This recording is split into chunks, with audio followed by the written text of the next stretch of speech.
consider the consequences of your actions. Because at some point, if you're doing it deliberately,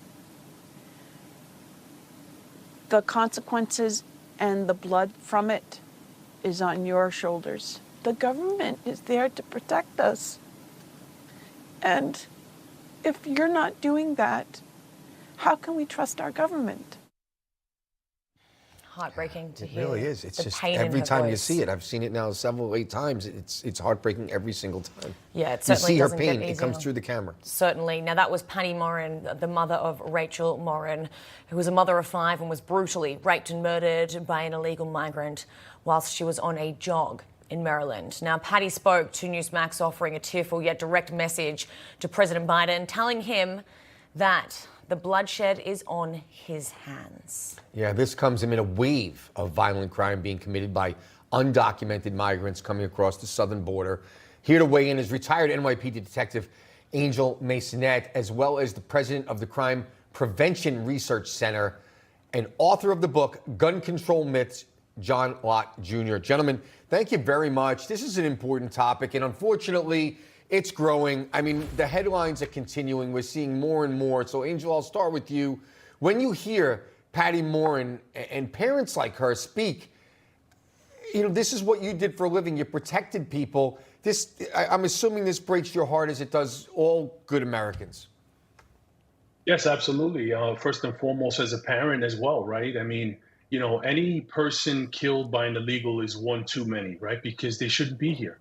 That's the bottom line. They should not be allowed to cross. They should not be allowed to be here.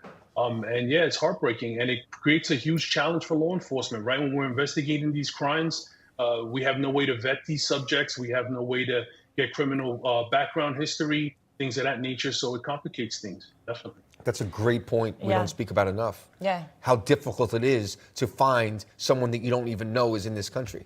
Yeah, totally. You're completely right. Yeah. John, police just arrested now an Ecuadorian migrant for kidnapping and raping a 13-year-old girl in a park here in New York City.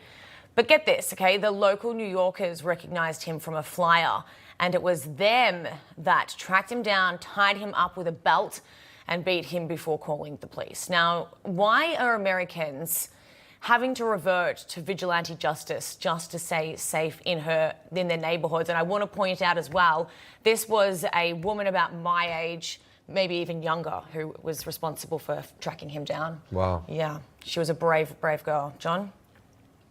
Well, unfortunately, I think law enforcement's collapsed in many areas in this country, much more than people realize. If you take cities over 1 million in population, in the 5 years before COVID, the average arrest rate for violent crimes was 44%. It started falling in 2020, and by 2022, it was down to 20%. That's over a 50% drop in the arrest rates for violent crimes.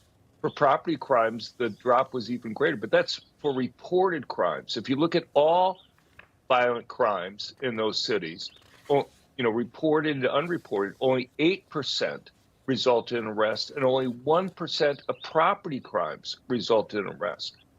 Yeah. So you talk about vigilante, you're having it so, Maureen's mother was talking about how the job of the government is to protect people. Well, if you have only 8% of violent crimes resulting in arrest, and that doesn't mean that they're charged, right, let alone prosecuted or convicted. Vigilante justice is, the only way people have to protect themselves. That's and, the sad. irony is.